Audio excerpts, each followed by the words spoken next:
Halo, selamat datang. Hari ini kita bakal menyelami salah satu teori paling penting dalam sejarah Nusantara.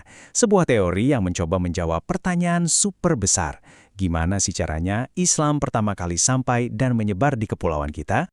Pertanyaannya kan gini, gimana ceritanya sebuah ajaran yang asalnya dari Jazirah Arab bisa menyeberangi lautan ribuan kilometer jauhnya dan akhirnya tumbuh subur di sini? Nah, ini tuh kayak sebuah teka-teki sejarah yang seru banget, dan ternyata jawabannya nggak cuma satu. Dan dalam penelusuran kita kali ini, kita akan fokus pada satu tersangka utama. Namanya teori Gujarat. Bisa dibilang, ini salah satu penjelasan paling terkenal yang coba memecahkan misteri kedatangan Islam di Nusantara. Oke, jadi apa sih inti teori Gujarat ini?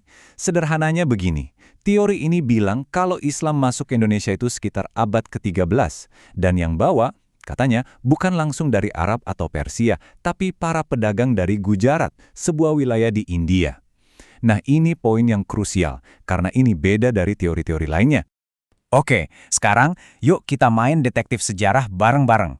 Kita akan telusuri satu persatu apa aja sih bukti-bukti yang mendukung teori ini dan kenapa teori ini bisa begitu meyakinkan bagi banyak sejarawan. Petunjuk pertama kita ada di jalur perdagangan. Coba deh bayangin ramainya jalur laut zaman dulu. Dan kita tahu kan, di mana ada pergerakan barang, di situ pasti ada pertukaran ide. Selalu begitu polanya. Jadi, ternyata udah ada semacam jalan tol laut yang super sibuk antara Indonesia dan India. Para pedagang kita itu sering banget ke pelabuhan Cambai di Gujarat. Dari sana, mereka bisa lanjut ke Timur Tengah, bahkan Eropa. Nah, para pendukung teori ini bilang, ini dia jalurnya. Paling logis kan?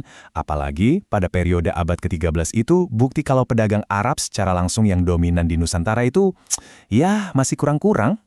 Oke, kalau tadi kita bicara soal jalur yang abstrak, petunjuk kedua ini beda. Ini bukti fisik, sesuatu yang bisa kita lihat sampai sekarang. Sebuah pesan yang terukir abadi di atas batu. Nah, ini dia bukti andalannya, batu nisan Sultan Malik As-Saleh. Beliau ini sultan pertama dari kerajaan Samudra Pasai, kerajaan Islam pertama di Nusantara. Nisannya bertanggal tahun 1297, ingat ya, abad ke-13. Yang bikin heboh adalah corak atau gaya ukiran batu nisannya itu mirip banget sama nisan-nisan yang ada di Gujarat. Wah, ini kayak nemuin sidik jari di tempat kejadian kan? Sebuah bukti yang menyambungkan langsung kedua wilayah ini. Petunjuk kita yang ketiga datang dari saksi mata. Dan ini bukan sembarang orang loh, tapi seorang penjelajah legendaris yang kebetulan banget mampir di ujung Sumatera, persis di era yang lagi kita bahas. Siapa dia? Marco Polo. Di tahun 1292, 5 tahun sebelum tanggal di Nisan Malik As-Saleh, dia ada di Perlak, Sumatera Utara. Dan di catatannya dia bilang apa? Dia lihat banyak penduduk lokal udah masuk Islam. Dan yang lebih penting lagi, dia nulis kalau penyebarnya adalah para pedagang Muslim dari India. Wow, ini kesaksian langsung dari abad ke-13, jelas jadi amunisi yang kuat banget buat teori Gujarat.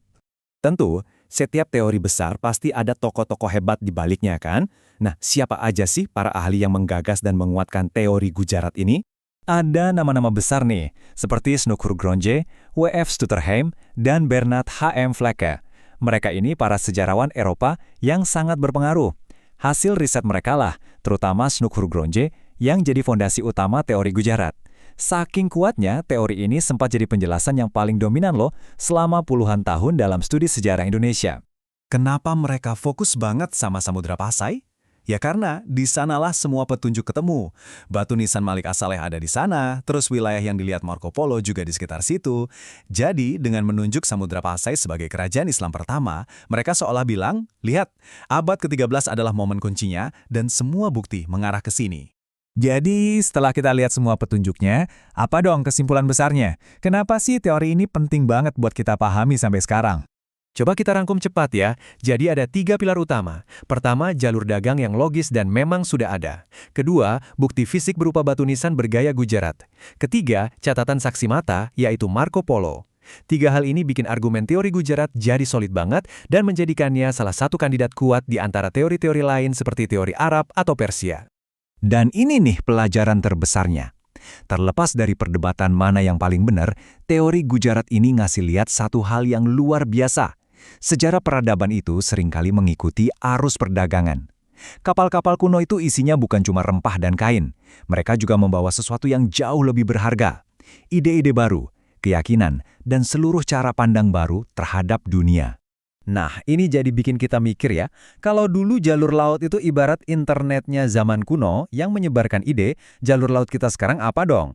Apakah internet itu sendiri, media sosial, atau mungkin platform streaming yang kita tonton tiap hari? Dengan mengerti cara ide menyebar di masa lalu, kita jadi bisa lebih peka melihat gimana ide-ide besar bergerak dan membentuk dunia di sekitar kita saat ini. Sebuah pemikiran untuk kita bawa pulang.